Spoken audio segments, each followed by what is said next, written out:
Yeah. Thank you so much for having me today. Yeah, I was in Chicago yesterday, and my travel plans were somewhat tenuous for a little while. You know, we always get those little text messages from UT saying it's raining, but then I started getting ones from my children's school saying, "Don't worry, the boys are in the hallway and everybody's okay." And that began to get my attention and was somewhat distracting, as text messages can be. And then this morning over breakfast, my 3-year-old is explaining to me that a tornado is wind that takes little boys and whooshes them away from mommy and daddy. So if there's anybody here from child life and psychology, I may need some help with that one. So I'm going to talk a little bit about cord blood banking. And we love our children very much. That was certainly driven home for me again yesterday. And we do a lot for them. We buy very expensive things to nourish them, and we go to ridiculous extents to monitor them, even though they sort of have that built-in cry thing. And we protect them, right? We protect them from, you know, high speeds, hot water, deep water, the wind and the elements. We protect them from gravity, and we even protect them from their own best friend. Sometimes they don't like what we do, but much of what we do is reasonable. We get carried away from time to time. This product up here is actually called the Thud Guard. And for those of you with hardwood floors, maybe you're lamenting not having had one. But it's a very logical extension then that you know, over the course of the past 10 years, you know, expectant parents all over are asking themselves, should I save my child's cord blood? And I think our job as practitioners is to answer this question correctly, or at least in an educated manner. So this is the overview of what I'll talk about today, a little bit about hematopoietic stem cell transplantation, what it means to have a match. I'll talk about the role of cord blood in transplantation and really work hard to differentiate between public and private cord blood banking.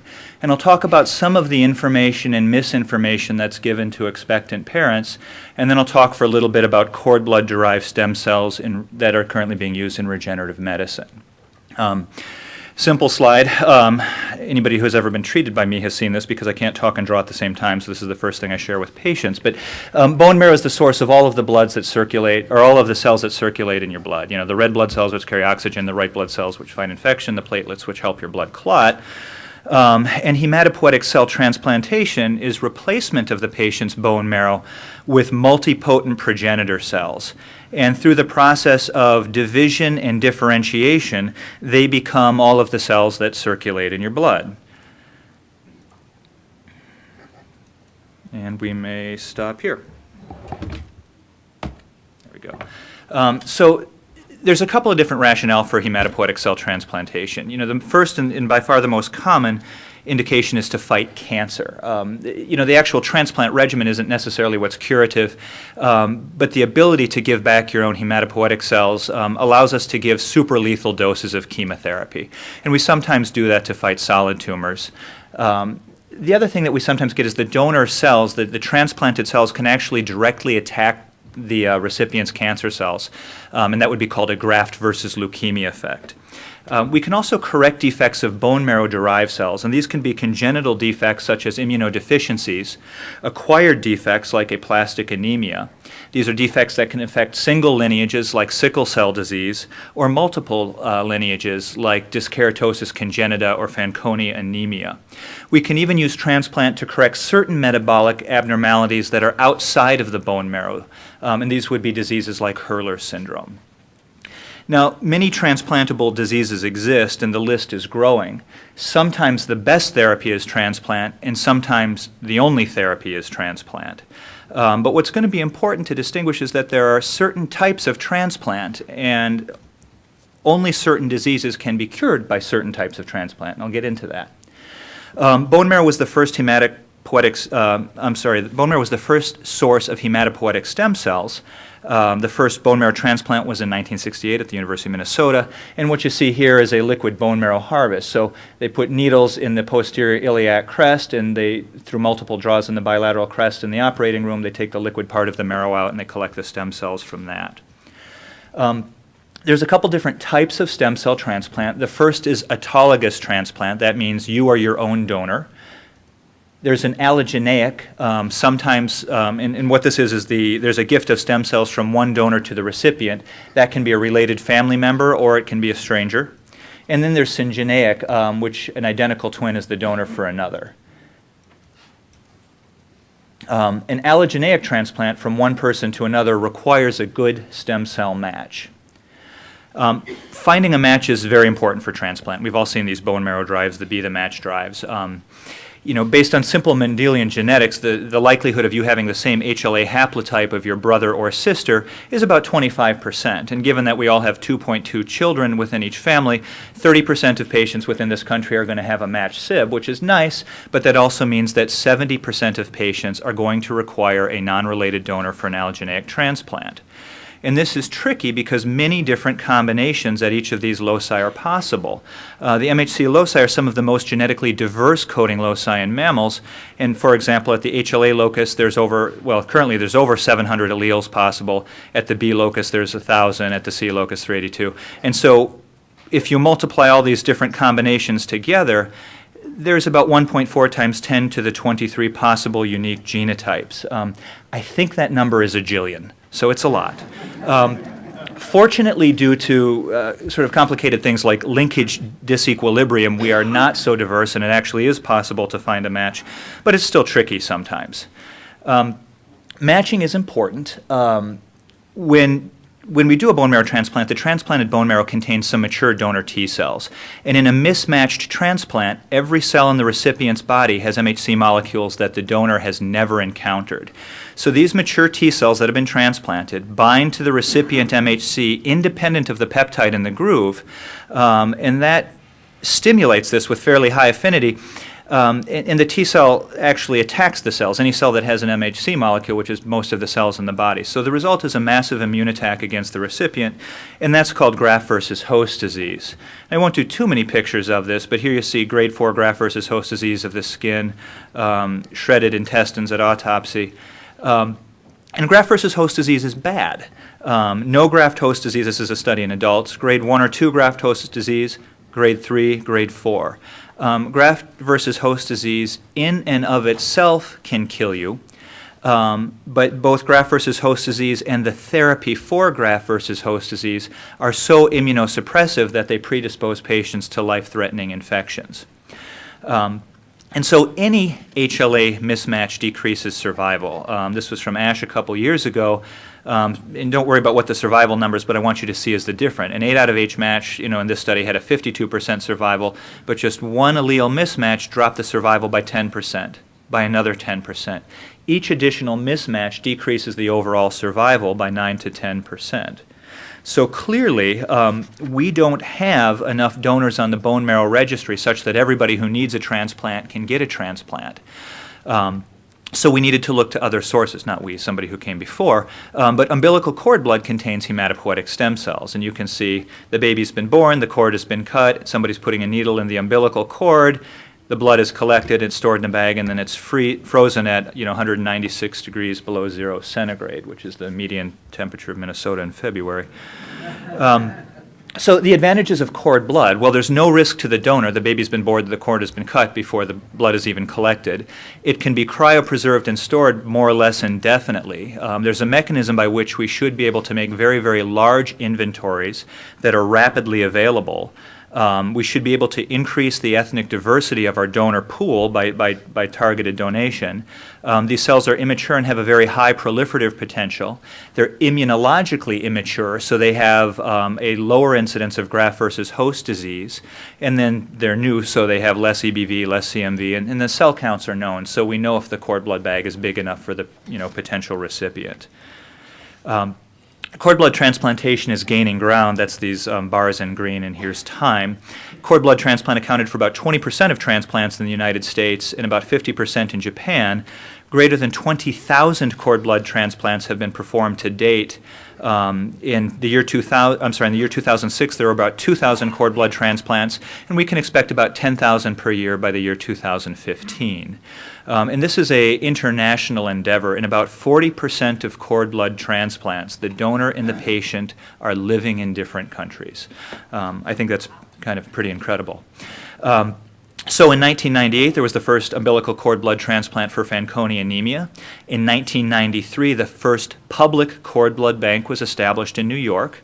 Paris, Milan, Dusseldorf, and Sydney all followed. And now there's 36 international public banks that serve greater than 500 transplant centers. Greater than 500,000 cord blood units are available to the public worldwide. In the United States, the National Marrow Donor Program has greater than 160,000 units and then funding to provide better matches for various ethnic groups. And most centers offer directed cord blood banking from a patient's siblings. So if a 4-year-old has leukemia and mom is pregnant, they will save that cord for the 4-year-old with leukemia just in case, because there's about a 1 in 17 chance that they will actually need it. So clearly, private cord blood banking followed shortly thereafter. Private banks are for-profit cord blood banks, and they offer expectant parents what they call biologic insurance against future diseases for their newborn. They promote the benefits of possible autologous transplant for the child, allogeneic transplant for family members, and the future promise, of course, of stem cell therapy. Currently, greater than 150 private banks exist worldwide, and that's compared to the less than 40 public banks. Private banks hold your cord blood for you. There is no way to get it back into the public pool. Once it's stored in ViaCord, cord blood registry, cryobanks, whatever, it can't go out to the public. Okay? Private cord blood banks target expectant parents aggressively. I think anybody who's had a baby recently, and this is pediatrics, so all of us have experienced this. And they advertise this. This is a once-in-a-lifetime opportunity, and they use slogans, right? Storing your baby's umbilical cord blood could save their life. Don't let a precious resource go to waste. These are the things that they say. And here's an example of some of the advertising that they do. And you can read it as well as I can, but protect your family. Your baby's umbilical cord blood is rich in life-saving stem cells that could protect your baby or other family members. Treat nearly 70 diseases, including leukemia, other cancers, and blood disorders. Take advantage of your one chance. Birth is the only opportunity to save your baby's cord blood. Otherwise, it is thrown away. Current research has revealed positive results in the treatment of a wide variety of different medical conditions, including ischemic heart disease, cancer, spinal cord lesions, bone fractures, burn strokes, multiple sclerosis, Alzheimer's, Parkinson's disease, Huntington's disease, and diabetes. We have even begun outsourcing stem cell therapy. This is the Mayfield Clinic for Regenerative Research, not the Mayo Clinic where I went to medical school, but the Mayfield Clinic. And they say that we can arrange for non-controversial cord blood-derived adult stem cell treatments for a variety of conditions, including cancer, MS, sickle cell, leukemia, spinal cord injury, Parkinson's, diabetes, and many more. Cord blood-derived adult stem cells are used exclusively by our clinic for ethical reasons, and because they can be highly effective to treat the same conditions as embryonic stem cells without ethical objection. Now, lest you accidentally travel to Rochester, Minnesota, they don't want you to do that. They, if you don't know where the Mayfield Clinic is, they have included a map. And it's on this little island right here, Montserrat, down in the Caribbean, which doesn't seem like a terrible place to vacation, at least. But while you are visiting the Mayfield Clinic for Regenerative Research, please check out the Soufriere Hills volcano. It's been dormant throughout recorded history, but in 1995 it buried the capital city of Plymouth under about 40 feet of mud and ash. Don't worry, the last mudfall was in 2006. But all joking aside, slogans, oh boy, let's get past that. Slogans work. And so, in a survey of 325 pregnant women who used private banks, here were some of their reasons for using them. Safeguard for the future, 83% said. A belief that public banks cannot always or usually find a suitable match. And the belief that cord blood has successfully treated Alzheimer's disease, Parkinson's disease, and spinal cord injury. This is not true. And so, who are these idiots? Well, they're not. These are highly educated people. 94% had an undergraduate degree, and 58% had a postdoctorate degree. But they weren't able to sort out the truth from fiction. And here's reinforcement from a ViaCord mom. This is something I pulled off the web a couple of weeks ago. Susan says, we banked both of our children's cord blood too. Thankfully, we haven't needed it, but I feel this is the best insurance policy in the world. I can't imagine how I'd feel if I turned it down and didn't have this chance if my children needed it. I mean, today's mom doesn't have to wait for medical advice. You know, she's online, she's connected, and she's working through the mommy networks to get advice like this. I was reviewing this on kind of my midnight flight back to Dallas last night and sitting next to a pilot who, you know, had sort of said, you know, where are we with cord blood? And he got an earful. But, you know, he said, as a first-time parent, you know, I don't want to be the guy who was too cheap to protect their kid if they really needed it. And so it's out there. And so it sort of begs the question, are expectant parents vulnerable adults? Are they at risk of being exploited? And really, I don't mean they, I mean we. You know, is the way private banks target parents ethical? And what are our obligations as caregivers? And maybe the question you ask then is, well, why is it my job? Am I my patient's keeper? And I would actually say, yes, you are. Healthcare providers play a critical role serving as links between the donor and the recipient in any kind of tissue transplant, whether it's blood, cord blood, livers, or hearts. And that's the idea of the solidarity chain. And for-profit organizations need to be excluded from this because the ethical principle here is that biologic material is a common good and should not be used as a commodity to be bought and sold. Equal rights of access should be ensured for all in need. And when we commercialize this process, I think it really violates that ethical principle.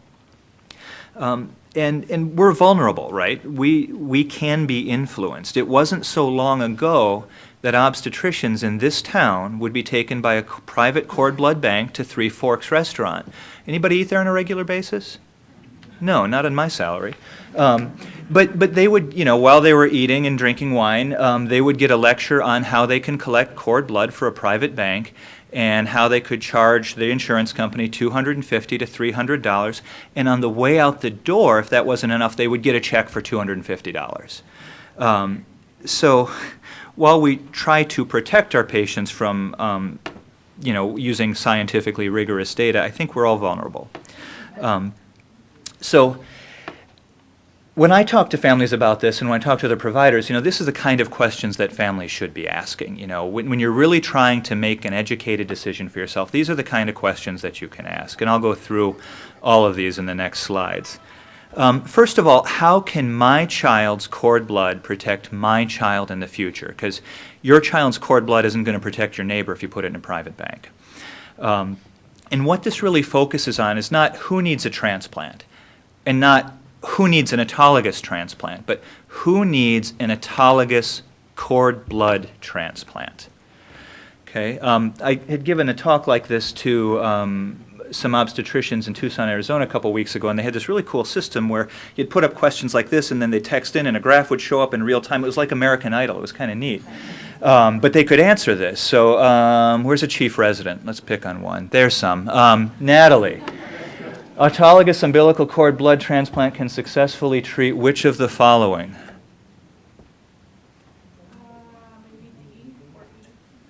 You get one. I would say D? And that's fair, right? Because the first transplant went for, okay, but it's autologous, right?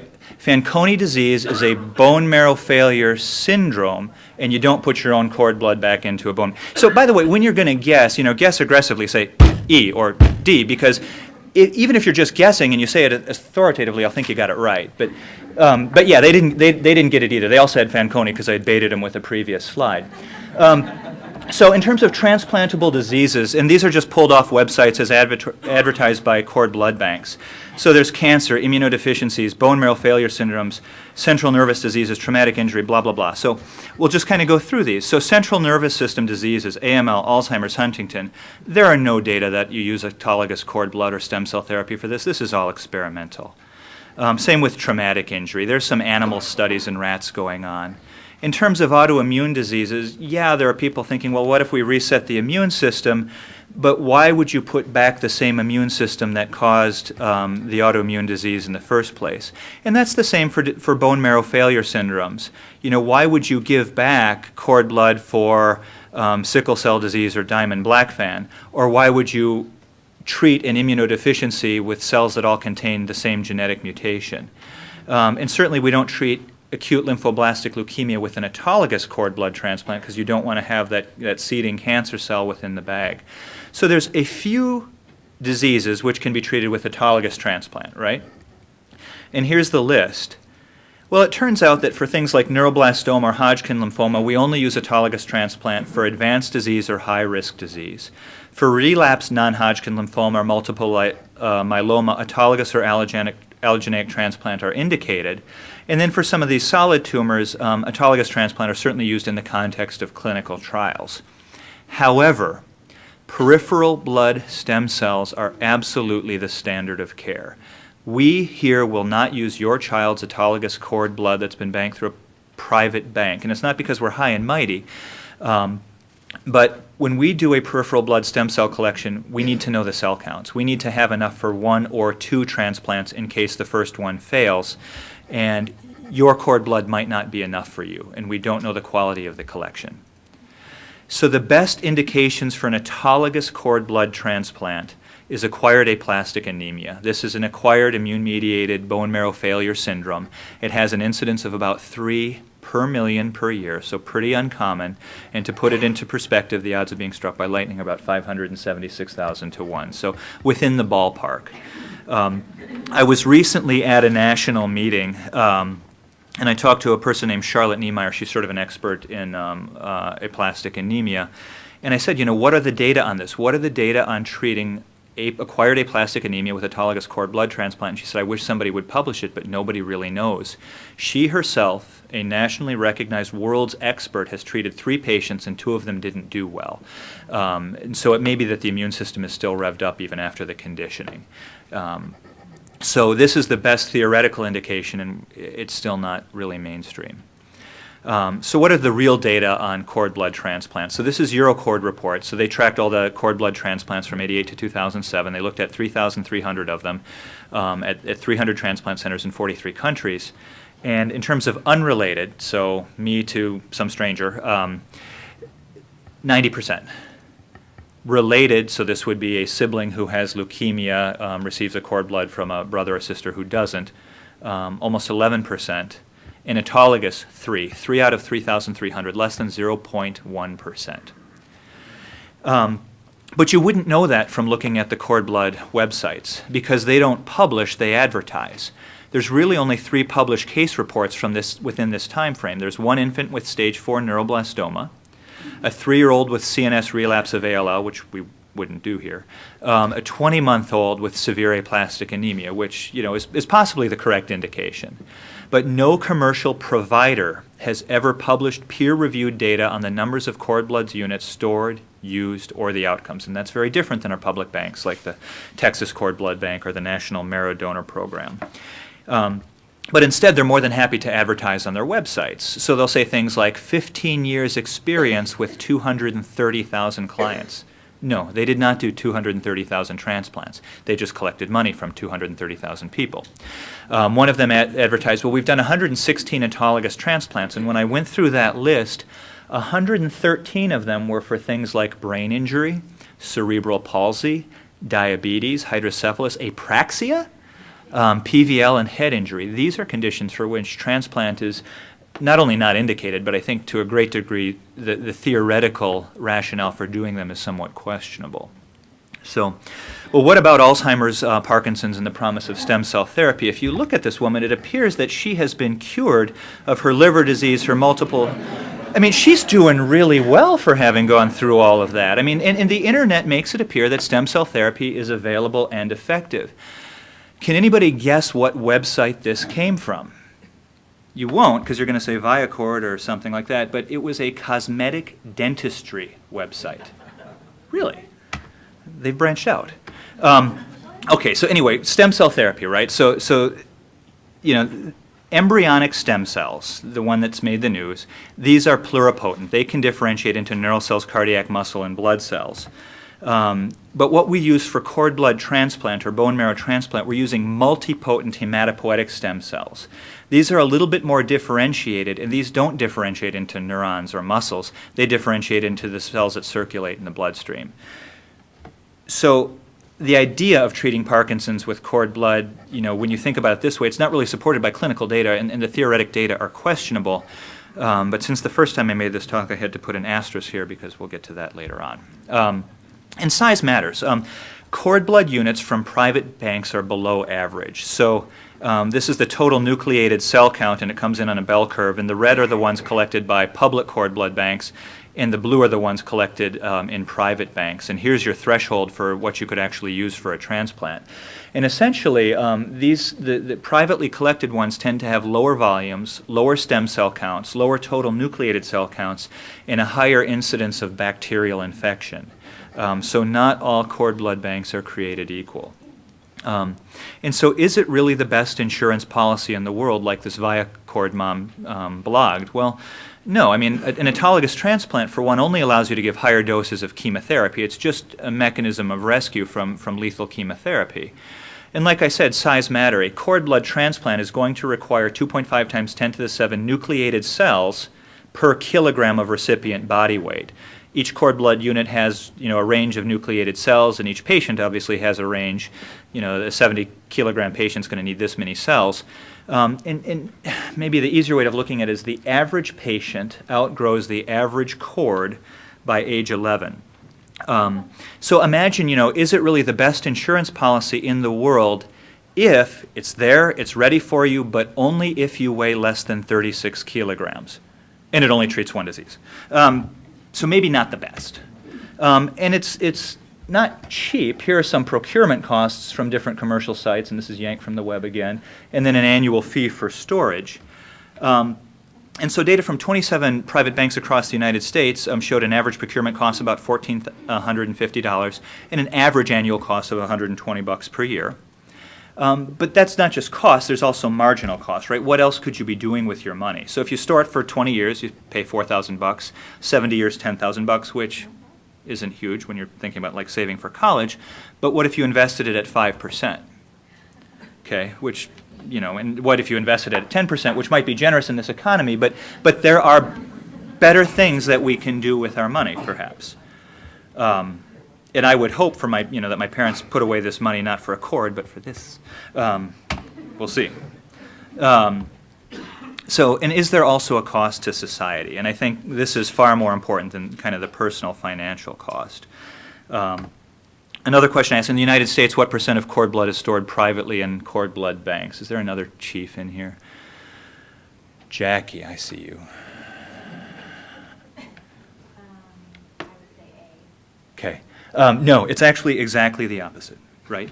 In the United States, 90% of cord blood units are stored privately in commercial banks, and only about 10% are stored in public banks, okay?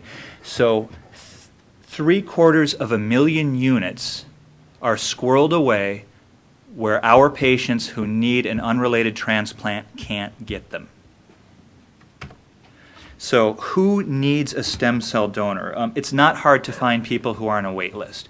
Certainly if you're lily-white, Western European descent like me, it's probably going to be easier to find a donor, but we're a global community now. So we have, a 39-year-old mother of 2, a Chinese businesswoman and triathlete, a Filipino boy from Tribeca, and this guy,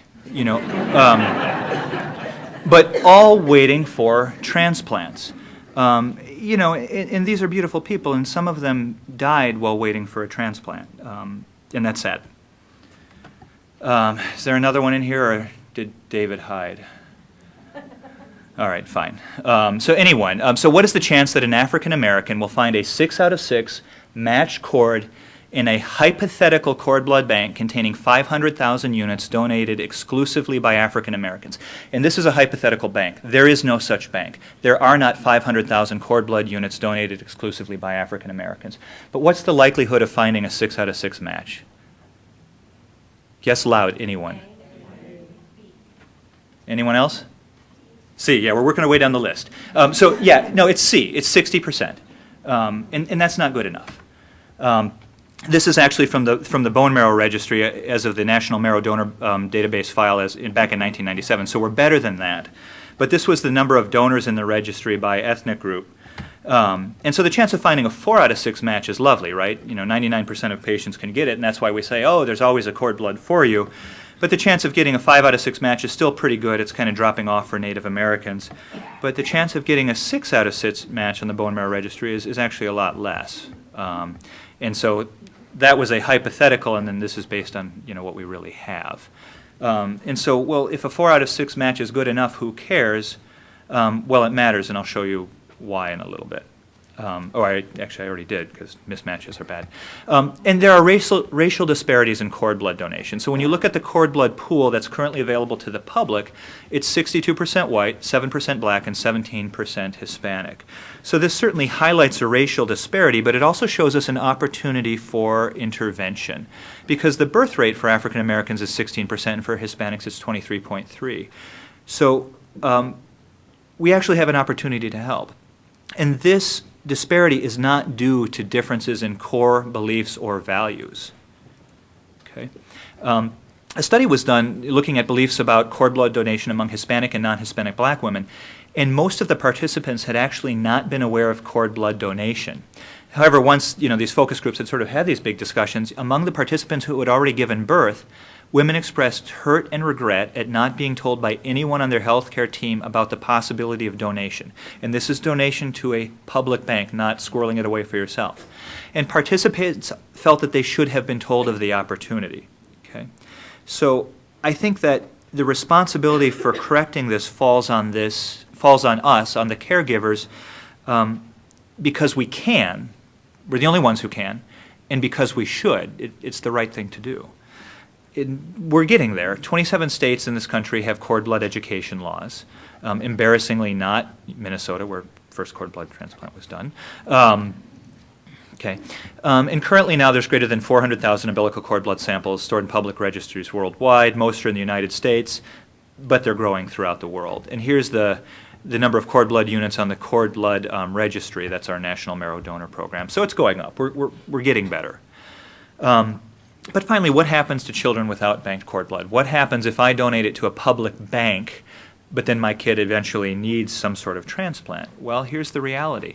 Multiple sources of hematopoietic stem cells exist. We can get them from the marrow, we can get them from the cord blood, and like here, we can get them from the peripheral blood. We give the patients GCSF to stimulate the release of stem cells in the blood, and we plug him up to a machine for a few hours, and he's happy because he's watching TV. And we collect it by an apheresis machine.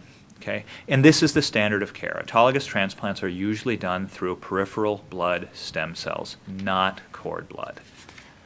So there's also no therapeutic advantage over autologous cord blood. There's some theoretical advantage about why cord blood is good for transplant, but for autologous transplants, there's no proven advantage at all. And so when we talk about parental guilt, like the pilot I was talking to on the airplane, when people ask me, if I don't pay to save my child's cord blood, am I a bad parent? I say no. This is the moral equivalent of failing to install an airbag on your child's stroller. Would be excessive. But here's the reality check. I would argue it's expensive. There's a 99.9% chance or higher that you won't need it. 50% of the cords collected are not usable anyway. There's no therapeutic advantage over cord blood versus autologous peripheral blood. There's no current role in stem cell therapy. Anything is experimental at this point. And I would argue that because you're taking away a resource from somebody else, I think it's actually unethical. And when I was giving this talk to the obstetricians a week or so ago, I said, imagine that you have a patient on the table who has placenta previa, now they have an abrupted placenta, and they're bleeding to death before you, and there's no blood available for them because people like me, instead of donating our blood to Carter Blood Care, we donated our blood, but we said, I want it saved just for me in case I need it in the future. Okay? I think the parallel's fair. This is not just my opinion, although I'm very opinionated, but major medical organizations agree with me, and I can show you some of those statements if you want them. The exception is going to be related cord blood banking, and that's recommended when a sibling has a transplantable disease. So if you have a child who has ALL and you are pregnant, it's okay to save that next child's cord specifically for the older sibling. But you can also do that through a public cord blood bank, and it should be offered to you free, and it always is. And then I usually give people, okay, here's the Be the Match website, here's a place where you can get some more information about cord blood, and for a less medically savvy audience, I try to stop here. But there's more. In 1992, a health economist made a prediction, and it was this: a new branch of medicine will develop that attempts to change the course of chronic disease and in many instances will regenerate tired and failing organs. And this is regenerative medicine. Now, we all have some interesting mental images of what regenerative medicine should be. You know, looking at designer organs that we grow in a jar and give to people, you know, kind of like spare parts for a car. Or we grab something off the pharmacy shelf and then we inject it into failing joints or failing brains or failing vision, and they somehow magically, migrate to the site of injury and fix it. You know, with any kind of advanced technology, there's always an element of magic to it. We're not at this level yet. Oh, geez, there's that hyperlink thing. How do I learn to avoid that? So to really talk about regenerative medicine, a couple of terms sort of need to be understood. One is the term totipotent. This means that that cell can differentiate into every cell in the organism, and the only example of that is a zygote. There are pluripotent cells which can differentiate into all three germ cell layers, and there's a number of different examples of these, but one of them is the embryonic stem cell. There's multipotent, and these are cells that can differentiate into greater than one stem cell or one cell lineage, and that's like the hematopoietic stem cell. And then there's unipotent. These are stem cells that can differentiate into a single lineage, but they can still have some replicative ability, and this would be the cardiac stem cell. Okay. What are embryonic stem cells? Okay, well, an embryo is created in a laboratory. At 6 days, the blastocyst consists of a spherical layer of cells surrounding a cavity that's filled with fluid and stem cells. And then harvesting these stem cells to differentiate them into all these things destroys the blastocyst. I think we can all understand the ethical concerns regarding this process. But to call this polarizing is sort of the understatement of the year. Here's a political cartoon. Partial birth abortion? No. Stem cell research. And there's a line of dead babies at the pearly gates. Culture of Life Club, here's George Bush. Sorry, Billy, some life stages are more sacred than others. He's holding the baby in the test tube, and here's the boy in the wheelchair. Embryo's welcome. Billy is not. Back to the other side. If embryonic stem cell research kills me before I wake, I pray the Lord my soul to take. And then here are the prayers, right? Let's pray for the sinners who engage in the devil's work of stem cell research. Lord, let them help find a cure for my dad's Alzheimer's, a cure for my mom's Parkinson's, or a cure for my cancer. This debate is so polarizing and so emotionally charged that I think a true intellectual discourse, at least within the media, is never going to happen, and there will be no compromise, not with embryonic stem cells. And so we're not going to talk about it. We're going to look at workarounds. So let's start with cord blood. So cord blood is a source of stem cells. I've already sort of ad nauseum talked about, multipotent hematopoietic stem cells are live. This is prime time. We can use them to cure people and help them fight their cancer, their metabolic diseases, their immunodeficiencies. Now, it's allogeneic. It's from one donor to the other. But this is active. We do this. Anytime you've ever done any research in a lab, no matter how distant and remote, you want to include it in a slide so people know you know how to hold a pipette. So this was part of my fellowship project where I made a xenogenic model of graft versus host disease. So we took human peripheral blood mononuclear cells and injected them into severely immunocompromised mice, and those human cells proliferated. Here's the CD4 cells, here's the CD8 cells. The mice lost weight, became horribly anemic. These are hematocrits in the 10 range. They died compared to the controls, and their organs showed a lot of inflammation with human CD4 cells and CD8 cells. So it's a model of graft versus host disease.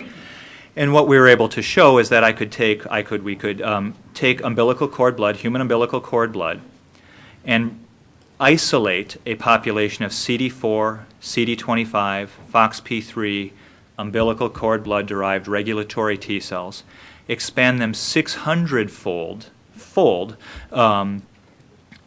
in culture over the course of less than 3 weeks, and maintain a good degree of purity. And then when we injected them into these mice, concomitantly with the peripheral blood mononuclear cells, the ones that got no regulatory T cells got sick and died, and the other ones lived. The ones that got no regulatory T cells had target organ destruction and lymphocyte infiltration, and the ones that didn't. And so what the point of this is that besides hematopoietic stem cells, there's other cells within umbilical cord blood that need to be studied for research. Regulatory T cells are one of them.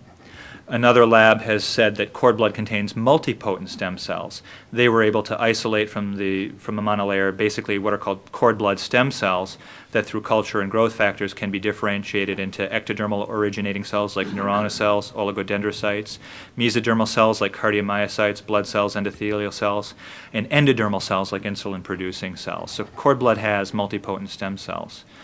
But wait, there's more. The whole umbilical cord provides multiple sources of stem cells. The cord blood has hematopoietic stem cells, mesenchymal stem cells, cord blood, embryonic-like stem cells. Wharton's jelly of the cord itself contains mesenchymal stem cells, and it actually contains a lot. 1 centimeter can yield 1 billion mesenchymal stem cells in about 30 days, and then the average cord is about 50 centimeters long. So, that's 50 billion mesenchymal stem cells. So, this is a good resource. And then the umbilical vein contains human umbilical cord vein endothelial cells, which can also be differentiated. But cord blood isn't the only source. So in 1998, the first human embryonic stem cell line was made.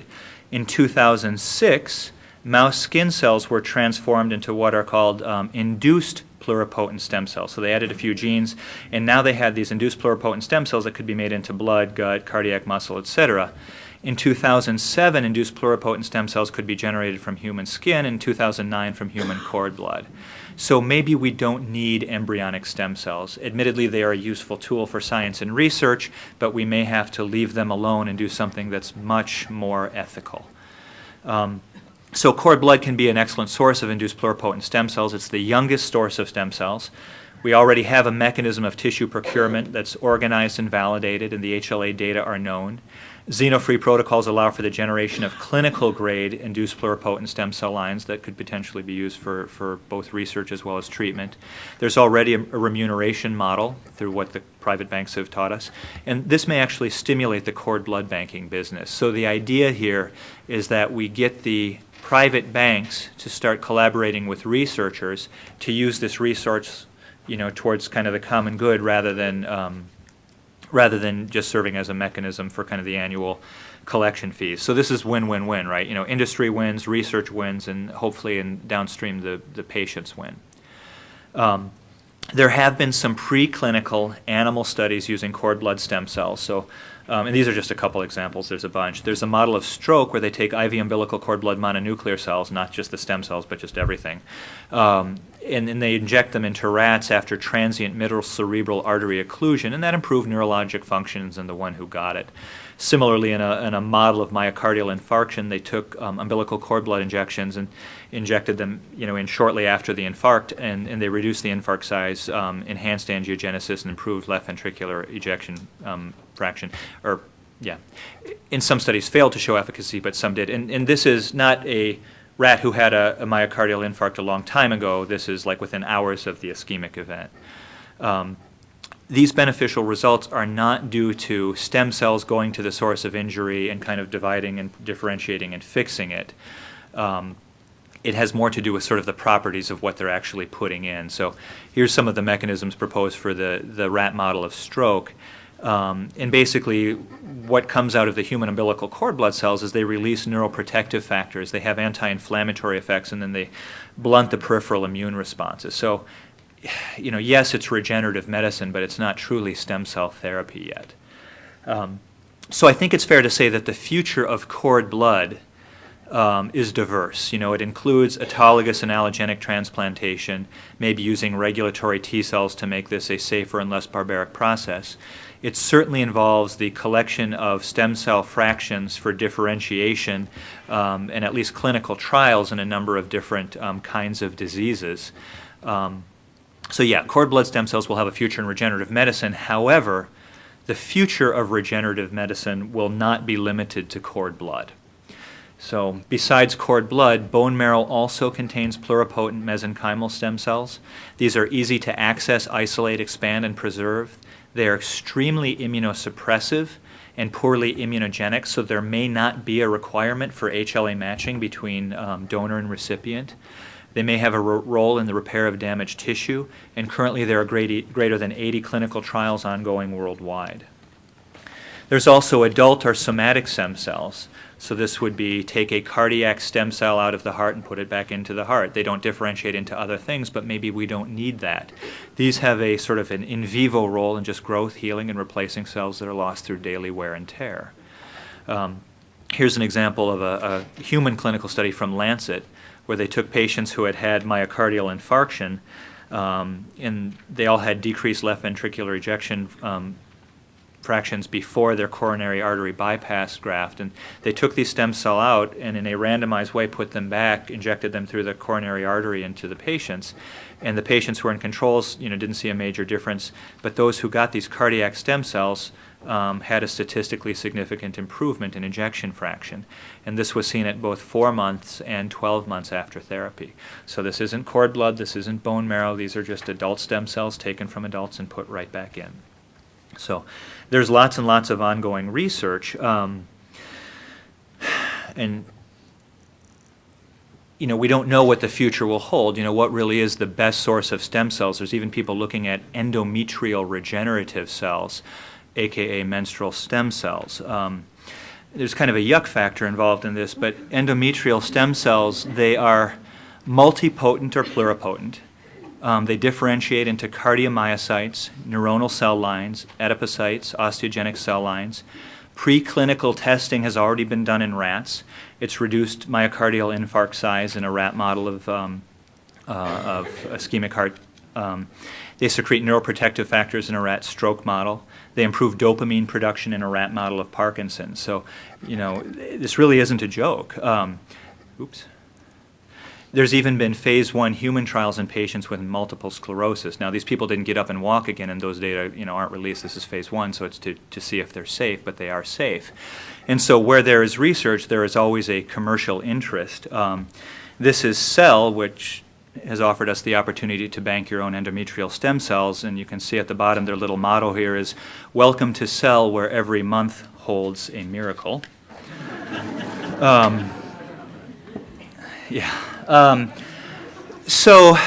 In conclusion, umbilical cord blood is clearly an underutilized medical resource that currently has immediate, life-saving clinical applications. Immediate. Okay? Increased ethnic diversity of cord blood banked in public registries is absolutely needed, and we, the pediatricians, the neonatologists, the obstetricians, the nurse practitioners, it's our job to kind of help make people aware of this. Neonatal tissues, the cord blood, the cord, the endothelial cells, these are the largest, most genetically diverse stem cell source that can be accessed rapidly in a non-invasive, cost-effective manner. And so we really need to promote research in this. And there continues to remain the potential for commercial interest to compete with, and as we've seen, eclipse altruistic opportunities using this resource. So my recommendations haven't changed, even after putting the stem cell component in. Directed donation to a sibling with a disease that could be cured by transplant is indicated. It's free, and public banks will do this for you. Donate the cord blood to a public cord blood bank if you don't have the first criteria. If you can't donate it to a public bank, donate the cord blood to biomedical research. And what we really know is that not all cord blood collections are created equal. You need to collect cord blood in different ways to isolate different populations of stem cells, and I think that's where we can get some benefit from research. And if you can't do those things, throw it away.